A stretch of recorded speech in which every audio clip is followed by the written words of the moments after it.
بيبي تقول هي مو هي بس هي رادوا اليوم يتغدون فلافل من برا، بس أنا ما خليتهم، قلت لهم أني أسوي أنظف وهطيب. جابولي العجينة مال الفلافل هاي اللي قدامكم سعرها 500 دينار، خليت وياها بيضة وملح وشوية ماي، وسويت وياها فنجان مزقزق على مود الجهال. كلش يحبون البوتيتا خاصة إذا مزقزقة، وهذا صوص الطراطورة اللبناني يصير ويا الفلافل طعمه كلش طيب. وأكيد سويت وياها خضرة وعدة أنواع سلطة، هم تجمل السفرة وهم فائدة. الفلافل قليتها بدهن حار ودهن جنة، خلطتهن سوا.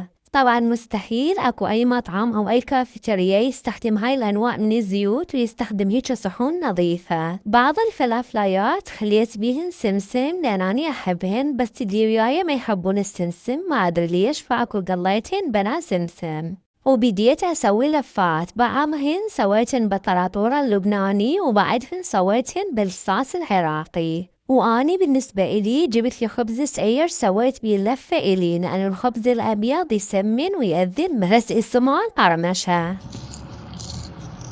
هو أساسا خبز الشعير يشبع، فأنا تركت لفتي زلاطة وخليت فلافل قليلة على مود أشبع وما اسمه. بدون مبالغة الفلافل كانت كلش طيبة وأطيب بهواية من فلافل المحلات، وأنظف وأخف على المعدة، وفوق هذا كله هم أرخص وهم مصاريف أقل. وجهزتنهم ويا الفلافل لبن بارد أحسن من البيبسي، وأخاف وعلى مود الصحة أفضل.